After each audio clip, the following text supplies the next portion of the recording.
예레미야 애가는 핵심이 여호와께서 인자와 긍휼하시다라는 그런 데 있습니다. 책 이름은 에카, 슬프다라는 의미이고 기록자는 예레미야입니다. 그리고 배경은 예레미야서와 동일합니다. 그리고 기록 연대도 예레미야서와 동일합니다. 주전 627년에서 574년까지 동일하게 보시면 되겠습니다. 그리고 기록 목적을 보시면 기록 목적은 바벨론 군대에 의해서 폐허가 된 예루살렘의 상황을 묘사하고 있고 예루살렘으로 멸망으로 인해서 민족의 장래가 불투명한 모습, 외세의 압제로 백성이 피폐된 상황 속에서도 하나님의 백성들이 가져야 될 신뢰와 그리고 인내의 필요성을 강조하기 위해서 기록되었다라고 그렇게 보시면 되겠습니다. 그래서 하나님의 그 끝없는 사랑과 정의 그리고 이해를 초월한 하나님의 정의로운 행동 그걸 끝까지 믿고 의지하는 것이 하나님 백성된 도리다라는 걸 가르쳐주기 위해서 기록되었다라고 보시면 되겠습니다. 그리고 첫 절과 끝 절은 바로 하나님의 진노의 심판으로 살육, 약탈, 방화, 겁탈이 휩쓸고 간 예루살렘의 멸망당한 참상을 목도하고 심장이 찢어질 듯한 탄식과 기가 막혀 비탄에 젖어 있는 예레미야의 모습. 그렇지만 그 진노 중에도 긍휼을 잊지 않으시는 하나님의 자비를 기대하면서 절망 속에서 회복을 위한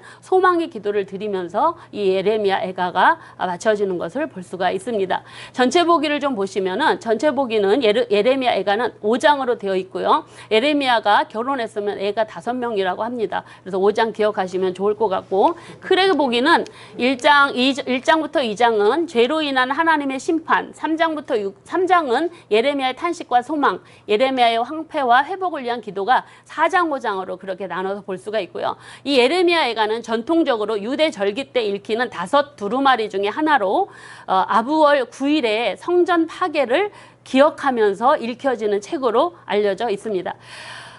하나님께서는 하나님의 진노로 백성들을 이렇게 무섭게 진노로 심판을 내리시지만 하나님의 택한 백성일지라도 범죄자에게 내리는 하나님의 심판은 엄정하고 철저하고 잔혹하다라는 걸 여기에서 우리는 확인해 볼 수가 있습니다.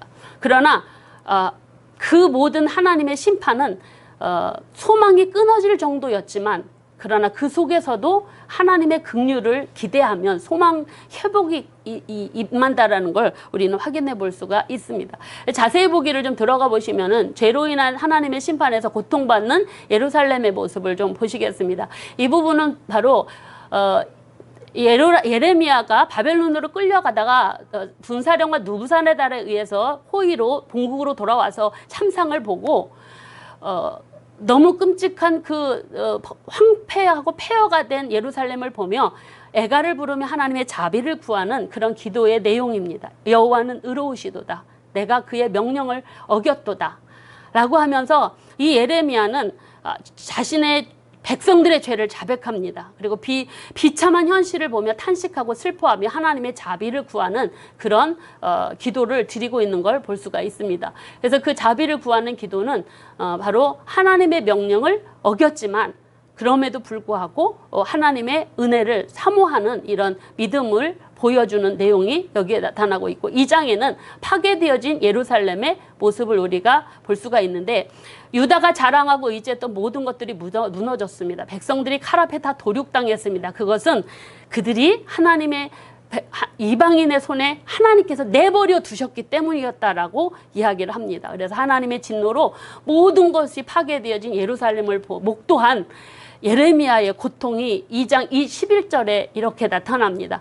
내 눈이 눈물에 상하며 내 창자가 끊어지며 내 간이 땅에 쏟아졌으며 이는 내 내 백성이 패망하여 어린 자녀와 젖먹는 아이들이 성읍 길거리에 기절하였기 때문이다 라고 그렇게 이야기합니다. 이 예레미야는 여인들이 자기 자녀까지 잡아먹으며 제사장 선지자들이 성소에서 죽임을 당하고 젊은이와 늙은이가 칼에 길에 엎드러진 상황을 보고 울부짖으면서 하나님께 호소하는 기도가 20장 20절로 22절에 나타나고 있습니다. 여호와여 보시옵소서. 주께서 누구에게 이같이 행하셨는지요. 주의 진노의 날에 죽이시되 긍휼히 여기지 않고 도륙하셨나이다.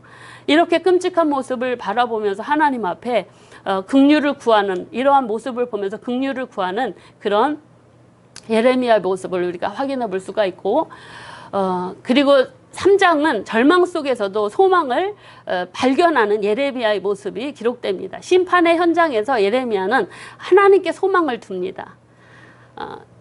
그리고 유다의 죄를 생각하면 모든 심판이 마땅하지만 오히려 소망이 되는 것은 바로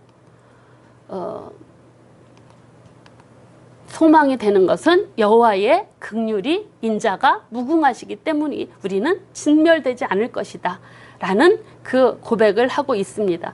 여러분, 하나님께서는 심판 중에도 긍휼을 여기신다라는 것은 심판 이후에 주시는 은혜이기 때문에 심판 이후에 깨달은 자에게 주시는 은혜입니다. 이것을 항상 우리는 기억하고, 심판받고도 회개하지 않으면 이 긍휼의 은혜가 임할 수 없다라는 것을 우리는 기억해야 될 것이라고 여겨집니다. 그래서 하나님의 인자와 긍휼하심은 심판의 현장에서도 있다라는 것입니다. 그래서 아침마다 그 은혜가 새롭다. 주의 성실하심이 크시도소이다. 이렇게 고백하면서 그 예레미야는 이 고통의 현장에서도 하나님의 긍휼이 날마다 아침마다 새롭다라는 고백을 통해서 하나님께 소망을 두는 믿음을 잃어버리지 않는, 왜냐하면 하나님께서는 이 자기들을 영원히 버리지 않을 것이기 때문이다. 그리고 하나님께서 비록 근심케 하지만 하나님의 인자하심이 따라서 긍휼이 우리를 여겨주실 것이기 때문에 33절 주께서 인생으로 고생하시며 근심하게 하심은 본심이 아니기 때문이다.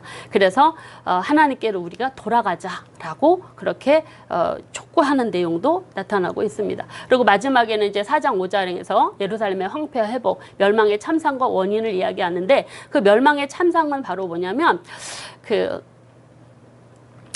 칼에 죽는 자가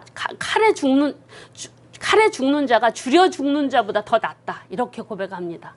얼마나 끔찍했으면. 그리고 자녀를 삶아먹는 일들에 대해서 이야기하는데, 그 자녀를 삶아먹을 정도로 비참한 모습이기 때문입니다. 그리고 멸망의 원인에 대해서 이야기하는데, 그것은 바로 모든 백성들이 하나님을 믿지 못했기 때문이다. 왕들이 하나님을 믿지 않기 때문이었고, 선지자들과 제사장들의 죄악 때문이다. 그들이 성전에서 의인의 피를 흘렸기 때문이다 라고 그렇게 말씀하고 있습니다. 그러면서 에돔에 대한 심판을 예고하는데, 에돔에 대한 이야기는 조금 이따 오바댜서를 통해서 말씀을 드리겠습니다. 형제국 유다에 고통당할 때 그들을 돕지 않고 우리 원수들과 손을 잡고 행한 죄악 때문에, 교만 때문에 하나님의 심판이 예고될 것이다라는 말씀들을 주십니다. 그리고 마지막으로 그 탄식과 회복 5장에 대해서 보시면, 이 부분은 바로 파멸과 절망의 현장에서도 그 고난을 동족의 범죄 때문임을 겸손히 받아들이고 시인하며 회개를 기도하는 내용 5장 16절에서 18절에 나타납니다. 오호라 우리의 범죄 때문이니이다. 하나님의 공의의 심판 뒤에 있는 하나님의 사랑을 보는 믿음이 이 예레미야에게 있었던 것입니다. 그리고 우리가 주님께로 돌아갔사오니 우리의 날을 새롭게 해달라고 마지막 회복을 위한 기도를 5장 21절에서 하나님의 자비를 구하는 기도를 드리는 걸 볼 수가 있습니다. 예레미야 애가는 슬픈 노래입니다. 나라가 망하고 예루살렘 성전이 파괴된 폐허가 된 모습 속에서 써내려간 예루살렘의 하나님의 백성들의 하나님의 진노를 받은 그런 끔찍한 모습들이, 성전 파괴의 아픔의 모습들이 생생하게 묘사되고 있는 모습들입니다. 하지만 그 처참한 모습 속에서도 하나님의 긍휼과 자비가 여전히 백성들에게 있다라는 것들을 이 소망의 기도를 통해서 알려주고 있고, 이런 상황에서도 소망을 잃지 않은 것, 하나님의 긍휼하심이 영원하기 때문이다라는 것들을 우리가 기억하며 예레미야를 이거로 마치고 마지막으로 오바댜서를 보도록 하겠습니다.